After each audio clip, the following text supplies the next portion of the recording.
Good evening friends, this is Niranya, nutritionist. But இன்றைக்கி health சம்மந்தமாக ஒரு வீடியோ போஸ்ட் பண்ணலாம் அப்படின்னு சொல்லிட்டு தான். நம்ம ரொம்ப நல்லவங்க அப்படின்றத நம்ம ப்ரூவ் பண்ணோம். இது வந்து ஒரு சினாரியோ.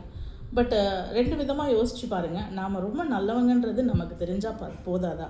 அண்ட் இன்னொரு சினாரியோ, நம்ம ரொம்ப நல்லவங்கன்றது எல்லா டைம்லேயுமே அதை காப்பாற்றவும் முடியாது. ஸோ இது ரெண்டுமே அது ரொம்ப கான்ட்ராவாக இருக்கும். ஒருத்தவங்களுக்கு நல்லவங்களாக இருக்கிறவங்க ஏதோ ஒரு சுச்சுவேஷனில் ஏதோ ஒருத்தவங்களுக்கு கெட்டவங்களாக இருந்து தான் ஆகணும் அப்படின்ற ஒரு கட்டாயம் நம்ம பார்த்துருக்கோம். ஒரு மானை வந்து ஒரு வேடன் துரத்திக்கிட்டு வர ஒரு முனிவர் தவம் பண்ணுறாரு. அந்த மானை காட்டி கொடுத்துட்டா முனிவர் வந்து கெட்டவர், அந்த மானை காட்டி கொடுக்கலன்னா முனிவர் வந்து பொய் சொல்கிறார். இப்படிலாம் நிறைய ஸ்டோரிஸ் படிச்சிருக்கோம். ஸோ கண்டினியூஸாக நம்ம ரொம்ப நல்லவங்களாகவும் எல்லா இடத்துலையும் இருந்துட முடியாது. தேர் மேபி எ சுச்சுவேஷன், அந்த இடத்துல நம்ம வந்து வேறு மாதிரி ரியாக்ட் பண்ணுற மாதிரியும் வரும்.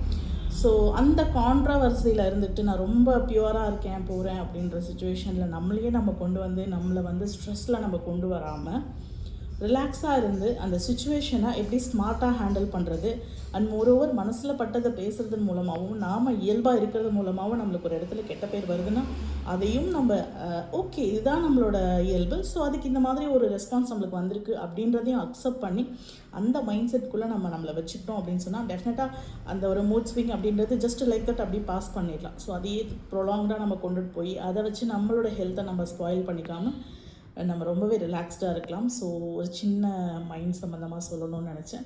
Thank you so much.